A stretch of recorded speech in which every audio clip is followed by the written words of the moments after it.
안녕하세요. 매일 새로운 사연을 전하는 읽어주는 사연 라디오입니다. 구독과 좋아요, 많은 공유 부탁드립니다. 오늘의 사연 시작하겠습니다. 안녕하세요. 저는 올해 32살의 직장인 여자입니다. 괜한 조바심으로 파혼하게 된 제 이야기 좀 들어보세요. 몇 년 전부터 친하게 지내던 친구들이 하나둘씩 시집을 갔어요. 그리고 계속 그 모습을 보다 보니 저도 모르게 조바심을 느꼈던 모양입니다. 그래서 저도 만나고 있던 남자친구와 결혼 준비를 시작했는데 괜한 짓이었지요. 하마터면 멀쩡한 집을 고스란히 갖다 바칠 뻔 했거든요. 바보도 아니고 어떻게 그럴 수 있냐고 하시겠지만 저도 이번에 알았어요. 사기를 당하는 게 당하는 사람이 멍청해서가 아니라 사기치는 인간이 치밀해서라는 걸요. 아무튼 이런 인간도 있다는 걸 널리 알리고자 사연을 적어봅니다. 남자친구하고는 같은 업계에서 일을 하며 자연스레 얼굴을 텄어요. 알고 보니 동갑내기여서 금방 친해졌고요. 게다가 당시만 하더라도 남자친구 경력이 저보다 적었거든요. 그런데도 실력이라던가 태도라던가 굉장히 뛰어난 거예요. 그래서 배울 점이 참 많은 친구라고 생각했고 거기에 호감을 느꼈던 것 같아요. 그래서 연애를 시작했습니다. 그런데 일적으로 아무리 뛰어난 사람이라고 해도 사람 됨됨이까지 뛰어난 건 아니었지요. 일단 결혼 이야기는 제가 먼저 꺼냈어요. 앞서 언급했듯이 친구들 하나씩 결혼하는 걸 보면서 조바심을 느꼈던 건 저였으니까요. 그런데 4년을 만나면서 결혼의 기억자도 남자친구는 꺼내지 않았으니 남자친구가 말해주길 기다리고 있다가는 평생 가도 결혼은 못하겠다 싶대요. 그래서 단도직입적으로 제가 물었죠. 나랑 결혼할 생각이 있느냐고요. 그랬더니 남자친구가 그런 생각이 없으면 여지껏 널 왜 만났겠냐며 반문을 하는데 솔직히 당시엔 기쁘면서도 안도감도 느꼈습니다. 아예 생각이 없다고 하면 어떡하나 내심 걱정스러웠으니까요. 그런데 이내 남자친구는 결혼해서 하루빨리 안정적인 가정을 꾸리고 싶긴 하지만 하고 말끝을 흐렸습니다. 그런데 말하던 상대가 말하다 말면 엄청 답답하잖아요. 저도 그랬죠. 그래서 왜 말을 하다 마냐니까 결혼을 하려면 돈이 많이 들지 않냐면서 저더러 너는 얼마나 모아놨냐고 묻대요. 얼마나 모아놨길래 결혼 이야기를 꺼내냐면서요. 참고로 저희 업계 특성상 바닥이 얼마나 좁은지 몰라요. 오죽하면 두세 다리만 건너면 아는 사람을 만날 정도죠. 그리고 그렇다 보니 사람들끼리 대놓고 말은 안 해도 얼마나 버는지 대충 짐작하긴 쉬운 일이었어요. 그러니 저랑 남자친구도 굳이 서로 얼마를 버는지 그런 건 물어본 적이 없고요. 그런데 남자친구가 대놓고 저더러 얼마나 모아놨냐 물으니 순간 좀 당황스러웠지요. 하지만 어쨌든 남자친구보단 제가 더 모아놨을 것 같았거든요. 그래서 이왕 이렇게 된 거 허심탄회하게 속된 말로 다 까놓고 말하는 게 좋겠다 싶었습니다. 그래서 나는 1억 좀 넘게 모아놨지 하니까 남자친구가 자기는 이제 2천 모아놓은 게 달아나요? 그중에서도 1,000은 지금 살고 있는 원룸 보증금으로 묶여 있다고요. 그리고 그 얘기를 들었을 때 실망하지 않았다면 그건 거짓말일 거예요. 그래도 직장 생활을 몇 년을 했는데 2천이라니. 1년에 1,000만 원씩 모으는 것도 힘들 만큼 벌이가 적은 건 아니었을 게 분명했으니까요. 결혼 이야기를 괜히 꺼냈다 싶었습니다. 그런데 남자친구는 오히려 제 심각한 얼굴을 잘못 이해했는지 자기가 처했던 상황을 구구절절 설명하기 시작했어요. 졸업하자마자 학자금 대출도 갚아야 했고 취직한 이후로는 어려운 집안 형편에 얼마씩 생활비도 보태드려야 했다면서요. 그래도 다행인 건 이후로 부모님 형편이 많이 나아지셔서 재작년부터는 생활비를 보태지 않고 있답니다. 학자금 대출도 다 갚았고요. 그래서 이제는 돈이 모일 일밖에 남지 않았다나요? 그러면서 우리가 같이 힘을 합치면 1억 모으는 건 금방이라는데 그게 묘하게 설득력 있게 들렸어요. 실제로 제가 아는 남자친구는 허튼데 돈 쓰고 그러는 사람은 아니었으니까요. 그래서 마지막으로 남자친구한테 그럼 이제껏 돈 때문에 한 번도 결혼 이야기를 꺼낸 적이 없던 거냐고 물었습니다. 그랬더니 맞대요. 자기가 그래도 남잔데 통장에 한 1억은 만들어지면 그때 얘기하려고 했다고요. 그리고는 솔직히 자기가 저랑 동갑이 아니라 두세 살만 많았으면 벌써 결혼 이야기를 꺼내고도 남았을 거라는데 제가 결혼이 어지간히 하고 싶었던 건지 그 말 또한 다 그럴듯하게 들리는 거예요. 아무튼 그래서 그때부터 저희 나름대로 결혼 준비를 조금씩 하기 시작했어요. 마침 웨딩 시즌을 앞두고 박람회가 한참이었길래 가서 상담도 받아보고 주변의 기혼자들에게 여러 가지 조언을 구하기도 하면서요. 그리고 대충 머릿속에서 이런저런 가닥이 잡혀갈 때쯤 집에다 말씀을 드렸습니다. 지금 남자친구랑 결혼하려고 한다고요. 그랬더니 어머니가 어찌나 기뻐하시던지. 저는 제가 그렇게 많은 나이라고 생각하진 않았는데 어머니는 30도 넘은 딸이 결혼 이야기가 없으니 나름대로 애가 타셨던 모양입니다.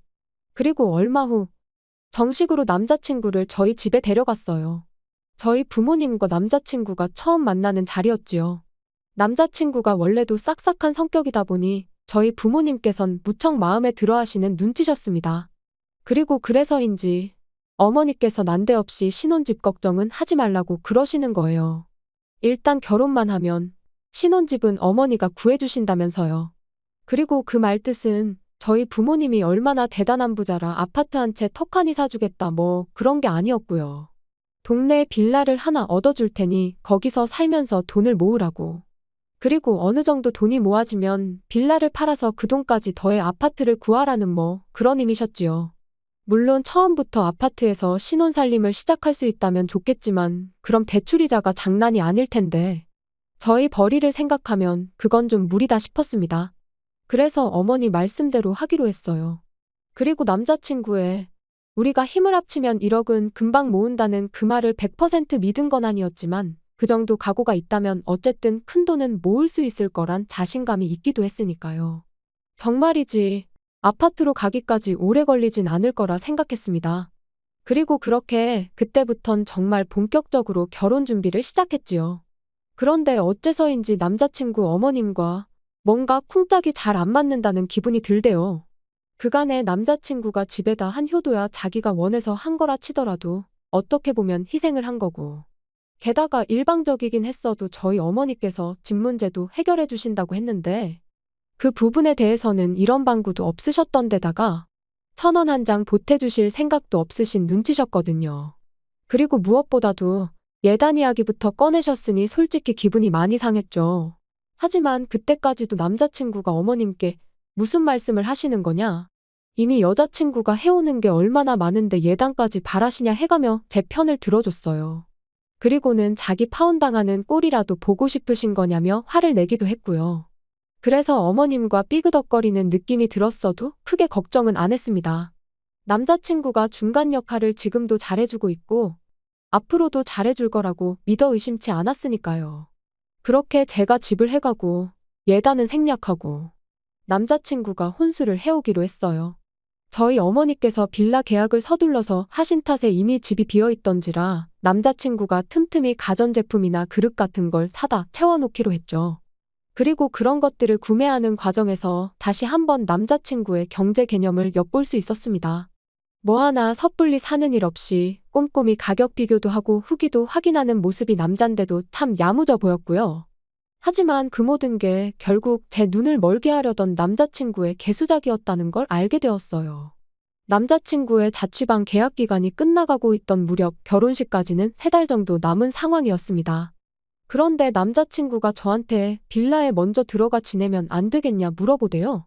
빌라는 이미 비어있고 자기가 짐도 어느 정도 챙겨놓았지 않냐며 본가로 돌아가기보단 그 편히 출퇴근하는데 편할 것 같다면서요. 하지만 저희 어머니께서 아무리 그래도 신혼집인데 시골리고 같이 들어가면 좋겠다 하셨습니다. 그러니까 남자친구가 꽤나 아쉬워했는데 저도 어머니의 말씀이 맞다고 생각했네요. 남자친구가 먼저 빌라에 들어가면 남자친구 어머님 입장에선 와보고 싶으실 수도 있고 그럴 수도 있잖아요. 그런데 제가 없는데 왔다 가시면 제 기분이 썩 좋을 것 같지 않았거든요. 아무튼 그래서 일단 남자친구의 집은 빼서 본가로 보내기로 얘기가 되었습니다. 그래도 다행히 남자 혼자 살던 집이라 짐이 많지는 않대요. 그래서 1차로 짐 정리가 끝나자마자 남자친구가 먼저 본가로 향했고 저는 혼자 남아 자질구레한 것들을 정리하기 시작했어요. 만약 그때 그 자질구레한 것들을 정리하지 않고 대충 어디다 처박기라도 했으면 전 지금쯤 빼도 박도 못하고 웨딩 마치를 올리고 있었을지도요. 큰 짐이 빠져나가고 빈 방을 보니 제 방도 아닌데 기분이 싱숭생숭했습니다. 하지만 언제까지 감상에 젖어 있을 건 아니었으니 얼른 다시 정리를 시작했어요. 그러다 남자친구의 통장을 발견했는데 잡동사니들 밑에 깔려있는 걸로 봐선 통장 정리를 한참 동안 안 했겠구나 싶었죠. 그래서 별 생각 없이 상자에 옮겨 넣으려다가 문득 그래도 마지막에 정리했을 땐 얼마나 모여 있었을까 궁금해지대요. 그래서 통장을 열었는데 그 순간 큰 배신감에 잠깐이지만 파혼해야 하나 생각이 들었어요. 마지막 통장 정리가 반년 전이었는데 잔고가 5천만 원이 넘게 찍혀 있었으니까요. 그리고 그때 방문이 벌컥 열리더니 남자친구였습니다. 당장이라도 숨이 넘어갈 것 같이 핵핵댔지요. 남자친구의 자취방부터 본가까지는 왕복 1시간이 걸리는 거리고 짐까지 내려놓고 왔으니 좋게 2시간은 걸렸어야 했습니다. 하지만 20분 만에 돌아왔다는 건 아마도 운전하다가 갑자기 통장이 생각났던 모양이돼요. 그리고 아니나 다를까 한 손엔 통장을 들고 얼빠진 표정을 하고 있는 저를 보자마자 남자친구는 오해랍니다. 그리고는 자기가 다 설명할 수 있다나요? 그리고는 하는 말이 그때는 그 돈이 정말 있었지만 지금은 없답니다. 이미 학자금 대출을 갚고 하는데 써서 없다고요. 그 이후로 통장 정리를 안 한 것도 학자금 대출로 목돈이 빠져나가느라 잔고가 훅 줄었을 텐데 그걸 보고 나면 속상할 것 같아서 일부러 안 했다나요. 그렇냐고 알겠다 대답하곤 요 앞 은행에 CD기가 있으니 같이 가서 통장 정리 좀 해보자고 했어요. 그랬더니 남자친구는 지금 정리하고 하느라 바쁜데 굳이 뭘 거기까지 다녀오냐 그래봤자 1,000만 원밖에 안 남아있는 걸 뭐하러 정리까지 하냐 해가며 어떻게든 안 가려고 하대요. 그래서 그럼 지금 핸드폰 꺼내서 은행 어플에 들어가 보라고 했습니다. 다른 건 안 보고 잔고만 보면 된다고. 우리 결혼할 사이인데 그 정도는 내가 확인할 수 있는 거 아니냐고요. 그랬더니 남자친구가 갑자기 목에 핏대를 세우며 저더러 말 잘했다고 우리 결혼할 사이인데 자기를 못 믿냐면서 그렇게 집요하게 굴어야겠냐는데 먹긴 놈이 썩낸다더니 남자친구의 모습이 딱 그 꼴이다 싶은 게 정말 뭐가 있구나 하는 확신이 들었습니다. 그래서 확인해서 네 말대로 정말 1,000만 원만 있는 거면 내가 전부 다 사과하겠다니까. 글쎄 이제는 핸드폰을 부모님 집에 두고 온 것 같다나요? 어떻게든 상황만 모면하려는 모습이 어찌나 꼴사납던지요. 아무튼 그래서 그런 가서 가지고 오자며 남자친구한테 앞장서라 했습니다. 그런데 그때 본가에 두고 왔다던 남자친구 핸드폰이 남자친구 주머니에서 요란스럽게 울려대대요. 결국 남자친구의 핸드폰을 열어 잔고를 확인했는데 화면에는 7천만 원이라는 큰 돈이 찍혀 있었어요. 5천만 원도 어이가 없었는데 7천만 원이나 되니까 기가 막혀서 말이 안 나왔지요. 남자친구 말 맞다나 방 빼고 보증금까지 돌려받는다 치면 전부에서 8천이라는 소리잖아요. 그리고 그때부턴 남자친구가 태도를 달리했습니다. 실실 웃으면서 뻔뻔하게 생각보다 돈이 많으니까 좋지 않냐고요.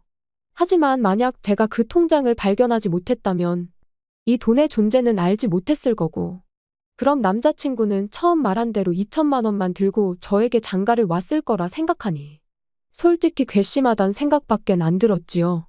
한참 동안 말없이 남자친구만 노려보다 왜 잔고를 숨겼냐고 물었어요. 그랬더니 하는 말이 비상금이었다나요?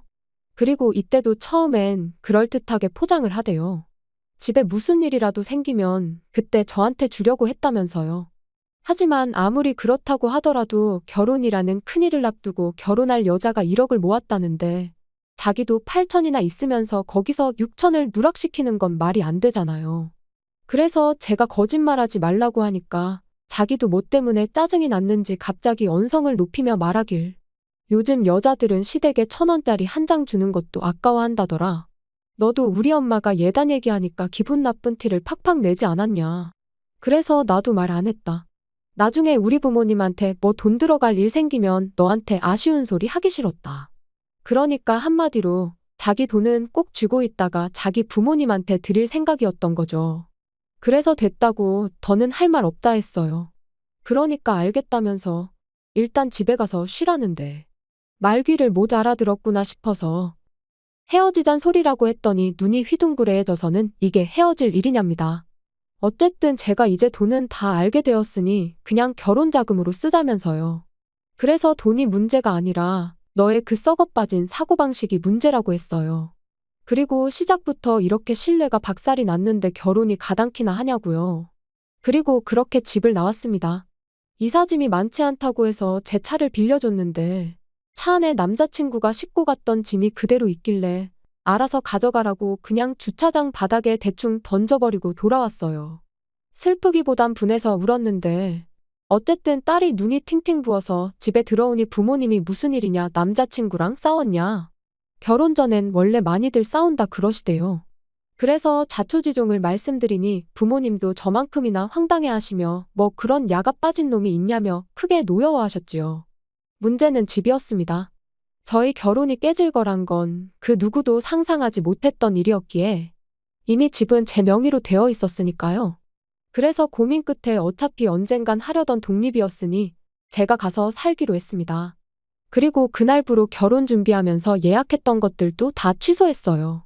그리고 몇 곳에서 남자친구에게 확인차 연락을 했는지 남자친구가 전화를 걸어와서는 어떻게 일방적으로 그럴 수가 있냐면서 길길이 날뛰더라고요. 그래서 다 끝난 마당에 뭐가 좋다고 머리 맞대고 상의까지 하길 바라냐고 쏘아붙였죠. 그랬더니 여기저기 걸어놓은 계약에 들어간 계약금이 얼만지나 아냐면서 전부 다 내놓으랍니다. 그중 몇 개는 특가로 나왔던 것들이라 환불도 전혀 못 받는다면서요. 하지만 뭐 제 알바인가요? 네가 알아서 받아내던지 하라고 했어요. 참고로 예약도 원랜 다 제 이름으로 하려고 했는데 돈을 꿍치면서 일말의 양심이 남아있었는지 제가 집을 해오니 그런 건 자기가 하겠다면서 자기가 계약자로 사인하고 돈 보내고 다 했거든요. 그리고 내 집에 사다 놓은 물건들도 현관밖에 내놓을 테니 다 가져가라니까. 제 취향에 맞춰서 산 것들인데 자기가 가져가면 뭐하냐고 저더러 자기한테 살아나요? 돌았냐고 중고로 팔던지 사랑하는 너희 부모님한테 선물로 드리라고 했습니다. 그랬더니 전화기 너머로 저 때문에 얼마를 손해를 본 줄 아냐면서 아주 울고 짜고 난리도 아니었어요.